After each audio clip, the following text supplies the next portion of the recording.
Wednesday, a press release from Canada Border Services Agency, CBSA, plopped on my desk. And at first blush, the headline certainly looked promising. Quote, "Make your customs and immigration declaration in advance and save time at the border," end quote. Well, that sounds quite jolly now, doesn't it?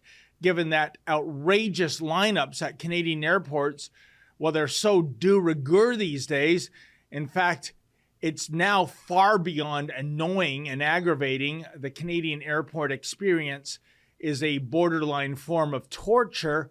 Indeed, as we recently reported, thanks to the various stupefying mandates of the Justin Trudeau Liberals, Toronto Pearson International is the number one airport in the world.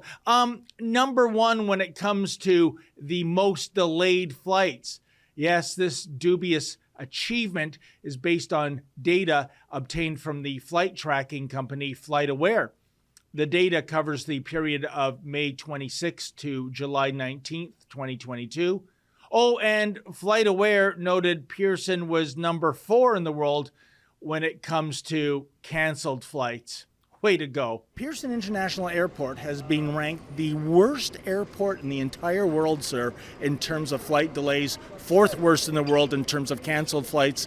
What has been your experience here? I guess I'd say we agree.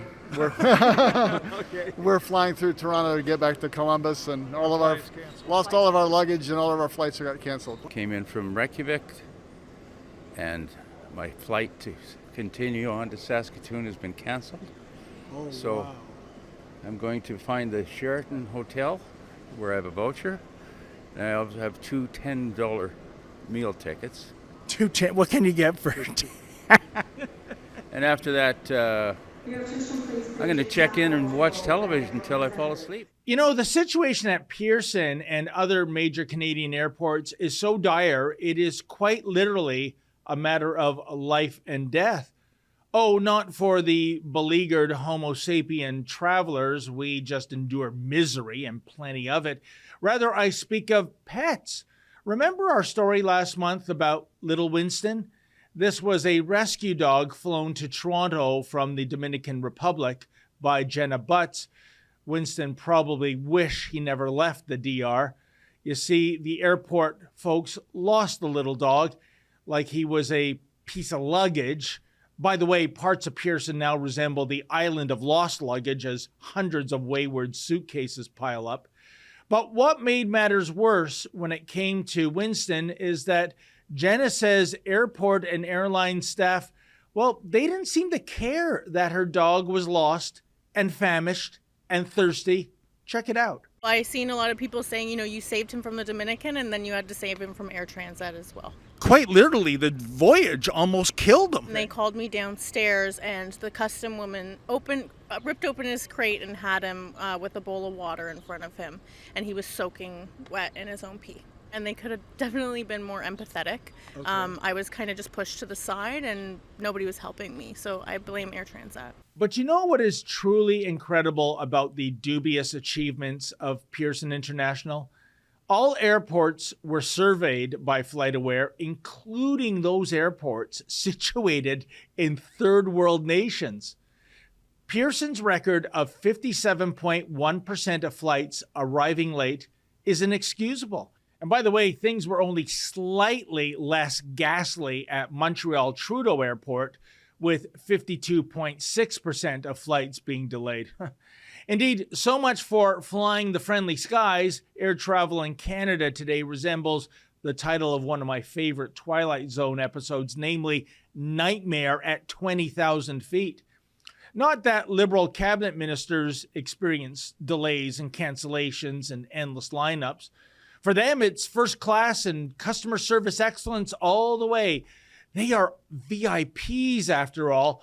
They get the royal treatment while slapping down a carbon footprint that is godzillion in size. Indeed, you don't really think Justin Trudeau has to get in line when he, say, buggers off to Costa Rica like he did last week, do you? Hey, they say that Nero fiddled as Rome burned way back when. Today we have a prime minister who surfs and smokes a bong as Canada becomes increasingly dysfunctional. No, seriously, whether it is getting on a plane or renewing one's passport, nothing seems to work properly anymore because so many government employees are apparently still sitting on their fat ricotta cheese candy asses at home as opposed to being on the front lines providing, customer service as opposed to virtual customer service. In fact, that day we visited Pearson International last month, not even the vending machine that dispenses the still mandatory face diapers was working. Well, you know what, folks? My cameraman Mauricio was told to put a mask on. He didn't have one. He's directed to the vending machine, and guess what? It's not working. Isn't that just so typical about how things are operating right now at Pearson Toronto International? You can't even pay for an overpriced face diaper without something going wrong. Wow, to quote the ever-loving Thing, what a revolting development. Anyway, back to the CSBA press release that seemed to indicate that hope is on the horizon. Here's what it said. Quote, CSBA is constantly exploring innovative ways to deliver a better and faster experience for travelers without compromising the safety and security of Canada's border.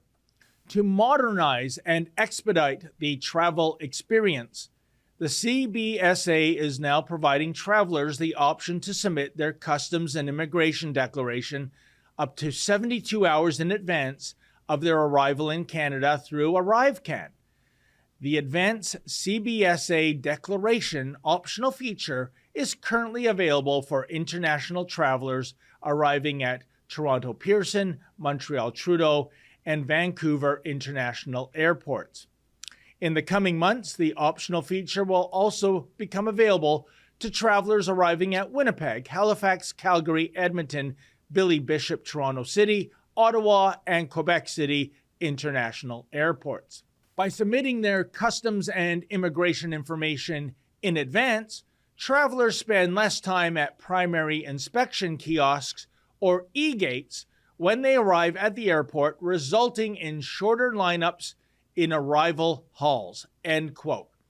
Okay, fair enough. It's something, I suppose. Yet, the more I continued to read this press release, folks, the more annoyed I became for a couple of reasons.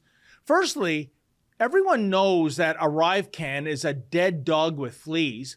It is a major source of delays when this pig in a poke is actually working, that is.